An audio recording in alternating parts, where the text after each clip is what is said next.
Армысыздар көрермен, арнада QR News, апта жаңалықтарын қорытындылайтын мен Рахат Жора, бүгін көретіндеріңіз. Мамыр айында әйелін аса қатыгездікпен өлтірді деп 24 жылға сотталған Қуандық Бишімбаевтың ісі қайта қаралды. Аталмыш экс-министрдің қорғаушылары қылмыстық кодекстің 104 баптың бірінші бөлігіне сәйкес абайсызда қазаға ұшырату бойынша әрекетті қайта саралауды өтінді. Нәтижесінде сот үкімі бойынша айыпталушының жазасы жеңілдетілмейтіні жеткізілді. Қылмыстық хабарламау бабы бойынша 4 жылға бас бостандығынан айырылған Байжанов Бақытжанның да ісі өзгеріссіз қалды. Бишімбаевтың адвокаттары апелляциялық сотта судьяның бұл жолы дұрыс шешім шығаратыннан үмітті екенін айтып, бұдан алдыңғы судьяның кәсібилігін сынап, оның сот процесін өткізу кезінде 20-дан астам қателік жасағанын айтып, тізіп берді. Одан соң Байжановтың адвокатымен әйелі сөйледі. Байжановтың әйелі күйеуінің отбасының жалғыз асыраушысы екенін, қазір барлық жүк өз мойнына артылып отқанын айтып, барынша мүләйімсуге тырысты. Алайда оның бұл уәжіне Нүкенованың ағасы ендеше соңғы Lexus маркалы көлігін сатып, соған 4 жыл күн көруге кеңес беремін деп айтты. Футболдан Қазақстан ұлттық құрамасының жаңа бас бапкері Станислав Черчесов сауалдарға қазақ тіліне жауап беруден бас тартты. Тілшілерге арнап өткізілген брифингте Нұрсұлтан Құрманның қойған қазақша сауалына сұрақты орысша қойыңыз, аудармашыны әурелеп қайтеміз, қазір осетинше сөйлесем қайтесіз деп жауап қатты.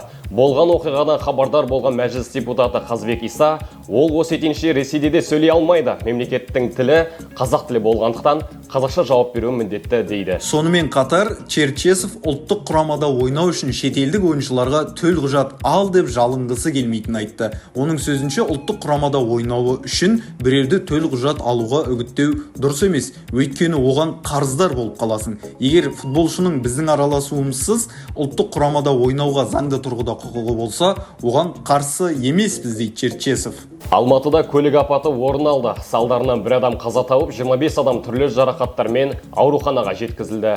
Kia автокөлігін тізгіндеген азаматша 18-ші бағыттағы жолаушыға толы автобусқа соғысқан. Қалалық полиция 28 жастағы көлік жүргізушісі мен 55 жастағы автобус жүргізушісіне қатысты тергеу шараларын өткізуде. Маусымның 27-сі күні Алматы қаласында автобус бен жеңіл автокөлік соқтығысып, салдарынан бір адам тілге келмей көз жұмды. Мақатаев пен Масанчи көшелерінің қиылысында болған соқтығысқа себепкер болған қос жүргізушілерге тергеу шаралары өткізілуде. Kia автокөлігіне соғысқан автобус маңайдағы дүкенді қиратып өткен. Алматы қалалық полиция департаментінің ресми өкілі Салтанат Әзірбектің айтуынша, қалалық полиция апаттың салдарын анықтау үшін өз жұмыстарына кіріскен. Ұлттық бірыңғай тестілеу бойынша Қазақстандағы рекорд жаңартылды. Алматы облысы Талғар ауданының тумасы Жаннұр Еңсебек 140 ұпай жинап рекорд жаңартты. Талапкерлерге ең жоғарғы ұпай жинаған үшін оқу орталығы Hyundai Sonata маркалы автокөлік сыйға береді. Алматы облысы Талғар ауданының тумасы Жаннұр Абзалұлы ұбт-дан қазақстандық рекордты жаңартты. 140 ұпай жинаған ол Hyundai Sonata автокөлігінің иегері атанды. 140 білім беру орталығының берген уәдесі бойынша ең жоғарғы ұпай жинаған оқушыға автокөлік сыйлыққа беріледі. Еске сала кетейік, ағымдағы оқу жылында 138 немесе 139 сынды ұпай жинағандар қатары да аз емес. Парламент депутаттары демалысқа кетті. Мәжіліс төрағасы Ерлан Қошанов 1 шілде мен 1 қыркүйек аралығындағы парламенттік демалыс туралы қаулыға қол қойды. Осы жылы 39 мәжіліс және 43 жалпы сенат отырысы өтті. 179 заң жобасы қарастырылып, оның 102-сі қабылданды.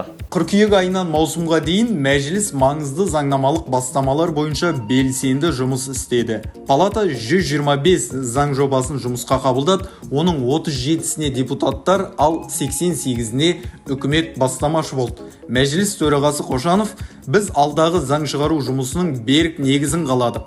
Қыруар жұмыс атқарылды деді. Сонымен қатар президентіміз Қасым-Жомарт Тоқаев парламент жұмысына оң бағасын бергенін, келесі сессияда да осы қарқыннан таймауымыз қажет екенін айтып өтті. Сіздермен бірге болған Рахат Жора, апта легі жаңалықтары тәмам. Көріскенше күн жақсы.